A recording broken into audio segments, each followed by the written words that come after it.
What is up, everybody? I am back or here with a post-game recap for the Seahawks 21-16 loss to the Buccaneers today in Germany. First of all, welcome to everybody that's been watching the Vikings and the Bills game.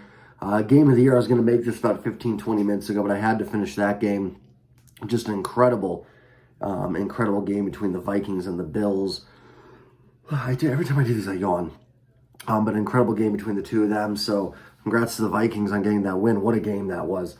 But just wanted to recap the Seahawks game today. They lose 21-16 to Tampa Bay. First time I've done a Seahawks post-game video for a loss. I'm just trying to pull up the box score here, sorry. First time I've done a Seahawks post-game for a loss here. I'll be here win, loss, draw, whatever. Doesn't change my mentality. I'm always willing to talk about the team.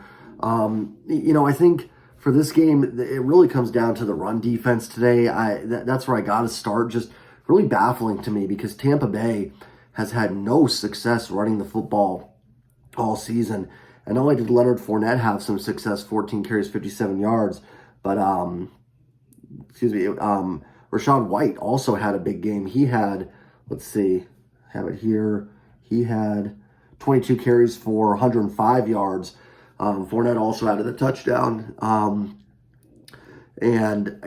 Just kind of a surprise. I don't know what the breakdown was there for the Seattle run defense today. Brian Monet and LJ Collier are both inactive. Two guys have done pretty well against the run this year. But I think with how poor Tampa Bay's run offense has been this year, Seattle expected them to come out passing. Cody Barton did say post-game, Seahawks linebacker Cody Barton said that they did do some different running type plays and formations that they hadn't seen on film. So it could just been that. The field was a little rough. You had some guys slipping and stuff. That could have been a factor. I mean, both teams playing that, so I'm not using that as an excuse or anything, but maybe that slowed down Seattle's defensive line. It's a run defense for Seattle. It's been really good the last 4 or 5 weeks. They've shut down the Cardinals twice, Saquon Barkley and Austin Eckler. And Tampa Bay's had some struggles on the interior of their offensive line, as well this year. So like I said, surprising all around. Now, I will say maybe looking back at some of these Seahawks opponents, that the Giants have some issues on the offensive line, especially the interior. The Cardinals are pretty weak on the interior of the offensive line. The Chargers have some injuries as well, certainly at wide receiver and on the offensive line. So I'm just trying to get the box score to come back up here. And that could factor in. You also have with the Buccaneers, you have a team that still has Tom Brady at quarterback. So you still have to respect their ability to move the ball through the air. I know they haven't been quite as dynamic as they've been in the past, but Brady still came in with a 65% completion percentage, 10-to-1 touchdown to interception ratio, and the second most passing yards in the league. So now, while some of those stats may be a little skewed because they've been behind, so he's throwing a lot, and I don't think Brady's been amazing this year, it is still something you have to respect. Whereas with the Giants, they had no receivers whatsoever, so you don't have to respect Daniel Jones as much. The Cardinals, you do have to certainly respect Murray's escapability and DeAndre Hopkins, Rondell Moore, and Zach Ertz. But the Cardinals have very little talent at that running back position, so maybe just easier to shut them down.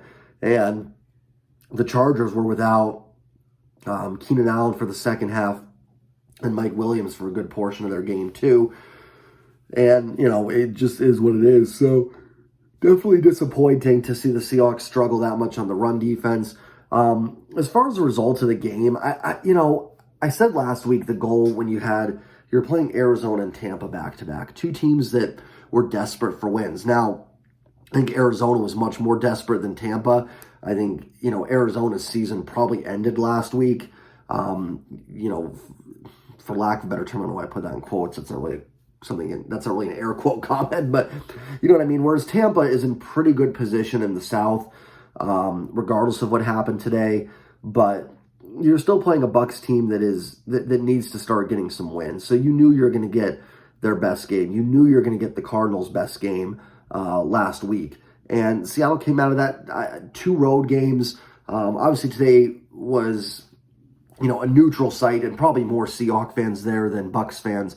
But still a game that, is a long travel and a road game. So to come out of that 1-1, I'm okay with that. The result itself doesn't bother me too much. The Seahawks are 6-4. They're on to their bye week. They now have 5 of their final 7 games at home. The only road games they play is at LA for the Rams, which will be the game after the Raiders game, so in 3 weeks, which will probably be pretty pro Seahawks as well, and not a long travel. And they do go to Kansas City Christmas Eve, which will be a fun game to take on Patrick Mahomes and the Chiefs. And by fun, I mean agonizing probably, but, a fun challenge for this team. The offense in the first half could not get anything going for Seattle. They did have an opportunity. Their second drive, I think, got stalled out. There was a penalty on Damian Lewis for a hit on a defenseless player. There was a few calls in this game I thought were a little off. And I'm not trying to make excuses. Seattle's run defense and their inability to move the ball in the offense in the first half is what cost them this game.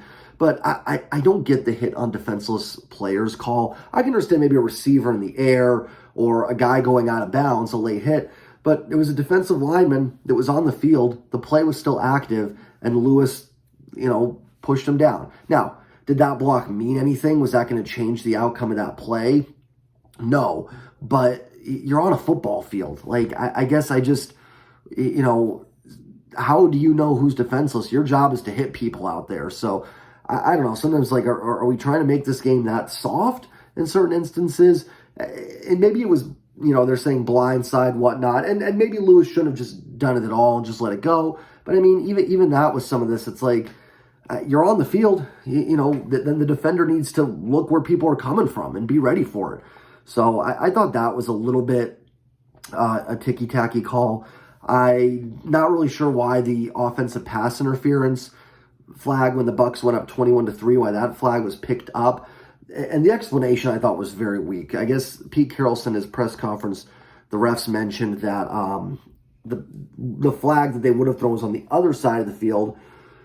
And since Brady threw it, this way instead of that way, they didn't call it, which to me, and it could be something I'm missing with that. Maybe with a pick play or OPI, it has to be in the vicinity of the play.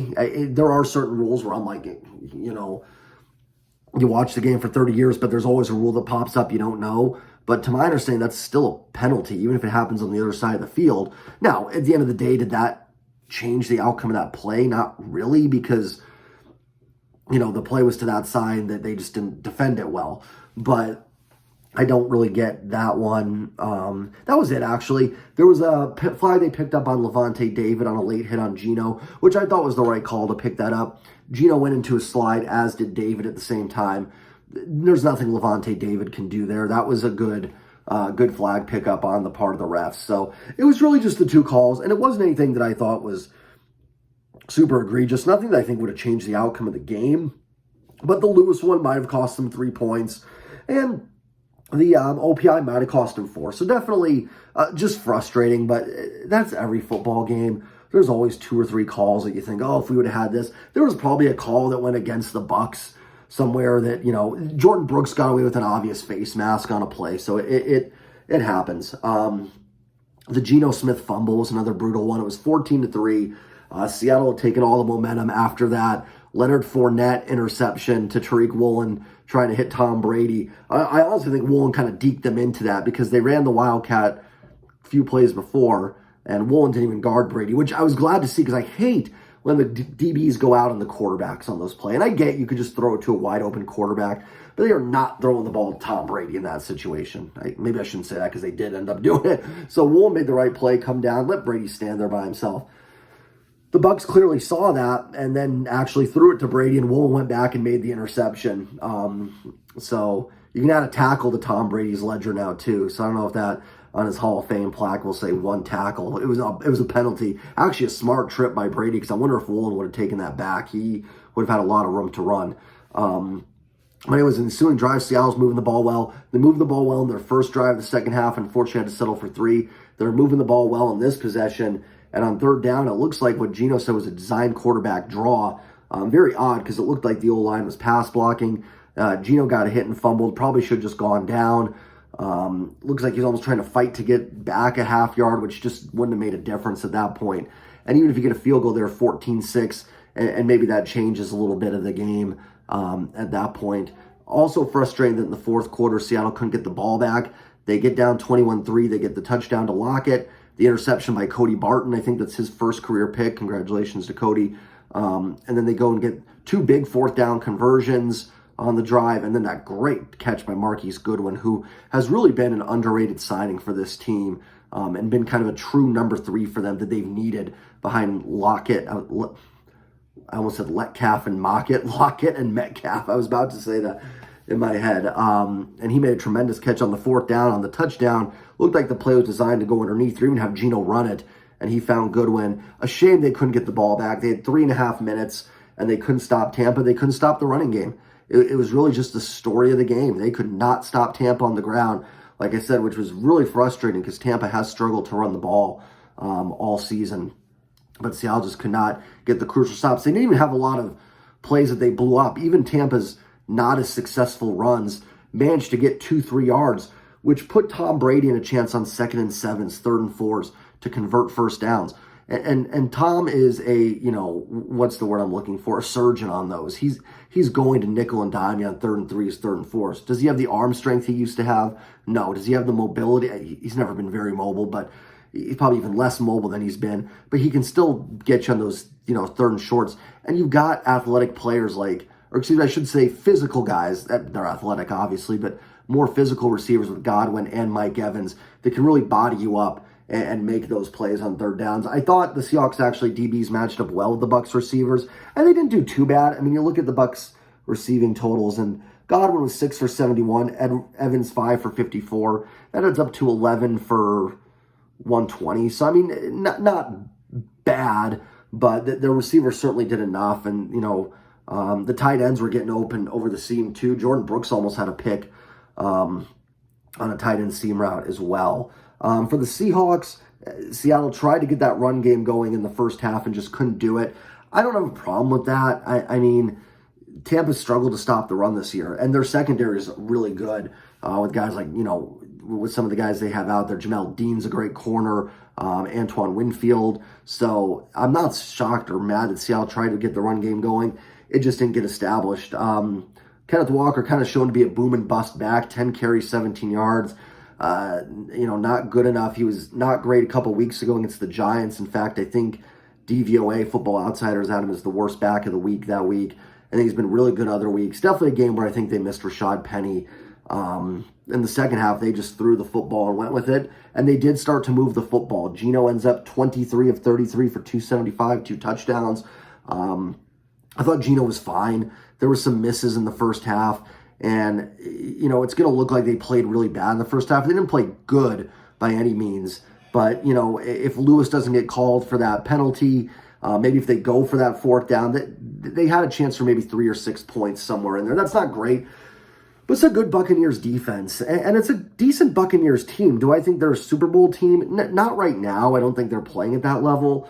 But, I heard some fans kind of getting very Seattle's going to go in there and take care of the Bucs. And, this isn't going up against the Bucs with Blaine Gabbert playing, or going against the Colts with Ellinger, or the Raiders with Nathan Peterman, whoever, whatever situation you want to throw out there. This is still Tom Brady. This is still a team that was in the Super Bowl 2 years ago and was the number 1 seed in the NFC last year. Were they the 2 seed? I think they were the 2 seed because they played. They're playing the wild card. But now it's driving me nuts. They beat the Phillies, the Eagles in the playoffs, and they lost to the Rams last year. So this is still a good football team and a team that's going to be in the playoffs. They're going to win the NFC South. So this isn't some sort of awful loss, I don't think. It stings that they got back in it and couldn't get the ball back in the 4th quarter. That sucks. And you really wanted to see them get that ball back and have a shot at it. But, at the end of the day, I think you can kind of throw this one away. And, it happens. The run defense is a little concerning. But other than that, I don't think anything I saw in this game made me too upset.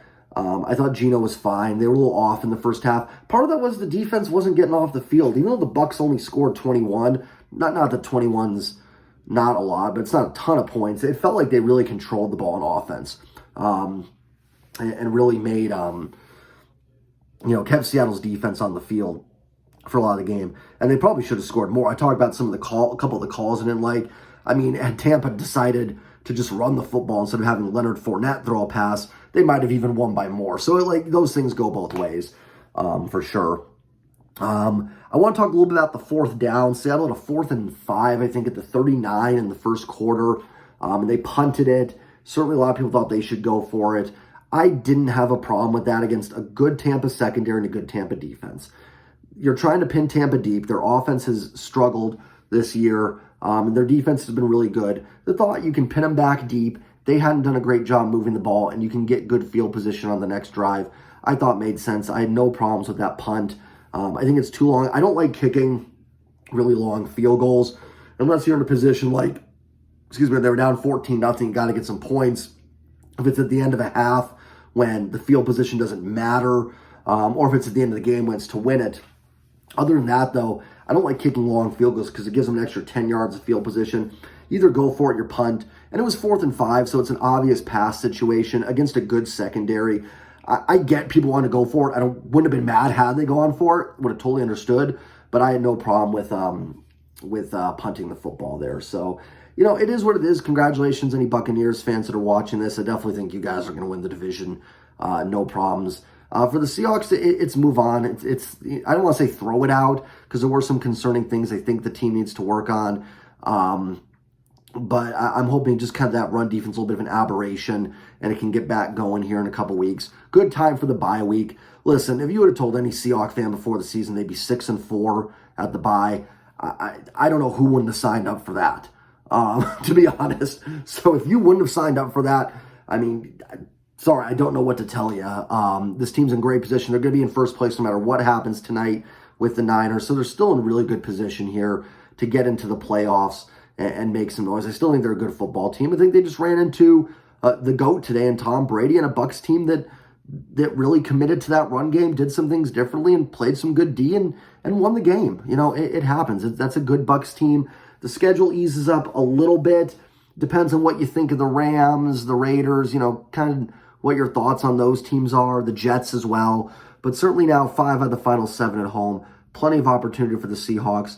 And their draft stock improves as Denver loses again at 3-6. Technically, Seattle improved their own stock too by losing, but we want Seattle to get in and Denver to keep losing. So this team's still in fantastic position. No pass rush today too. That was a little concerning, especially with the Bucs interior line having struggled this year. I thought Shelby Harris, Poona Ford, Quentin Jefferson would get some good interior pressure. Just non-existent. I don't know if that's the field or not. Tampa's pressure was decent, not amazing, but decent. So it could have just been a field issue. I don't know. We'll certainly find out. That was a little disappointing. Nothing from the edge rushers, but not surprised. Tristan Wirfs, Donovan Smith are great offensive tackles. I didn't expect the edge guys to be getting in there a lot, so I figured Taylor and Wosu, Mafe wouldn't have big games, but I thought, Harris, Jefferson, Poona Ford, and, Adams, Collier, Monet, whoever else played. I know it was Adams in there today. I thought they'd generate a little pressure, and they didn't. And that's how you beat Tom Brady. You got to get that interior pressure. Seattle didn't. You let Brady sit in the pocket, he can still pick you apart. So the Seahawks lose. I wouldn't sweat about it, guys. I would just, kind of flush this one out. Enjoy the bye week. Enjoy some football. And let's get back to it. This team's in great spot, 6-4. Chance to still win this division. They're going to be in first place no matter what after today. So let's get back to it. Please like, comment, please sub up. You see the Seahawks content, also some other fun shorts I do and stuff. So hopefully you're enjoying the content. Stick with me. We're going to keep doing Hawks videos. I do want to start doing some previews. Just haven't had the time to do it. So I will catch you guys later. Like I said, please sub up, like, comment, do all that fun stuff. And I'll see you guys next time. Peace.